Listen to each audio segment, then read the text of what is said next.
Nothing in life can be actually considered to be too early or too late, or everything is too early or too late.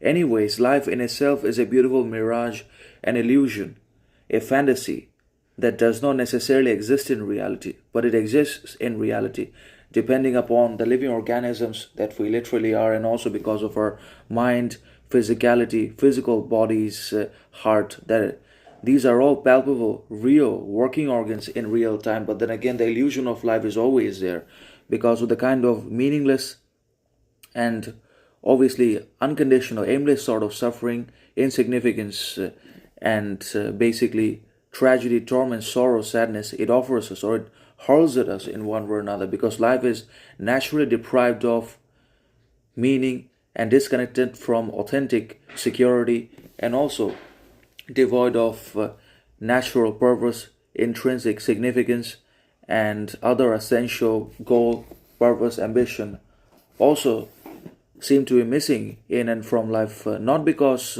life is bad, but because life is essentially empty and hollow, and also naturally, intrinsically meaningless and insignificant. It lacks natural meaning and authentic or predestined purpose, as a result of which our suffering always intensifies, enhances itself with time, and our suffering, struggle, misfortune never decreases, it never comes to the lows.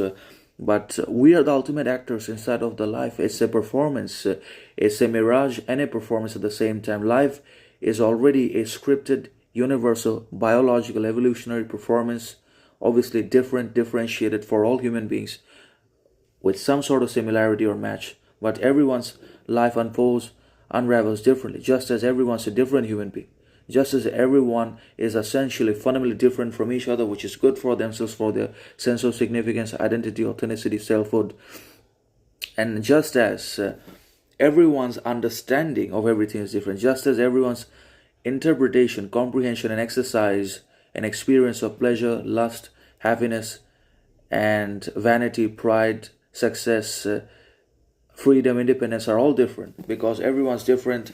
So we are the ultimate actors and performers inside of our individual lives. We have to be the ultimate actors, and ultimately everything culminates and ends in that, which is the climactic or the anticlimactic ending, whatever you want to call it, depending upon the fulfillment of our wishes, the meeting of our ends, actualization of our ambitions. If we have achieved all that we ever wanted, if we have achieved everything, then that can be justified. But if everything remains to be achieved, done, and accomplished, then that cannot be necessarily justified, but it ends at least our suffering, misfortune, which you always wanted an end to.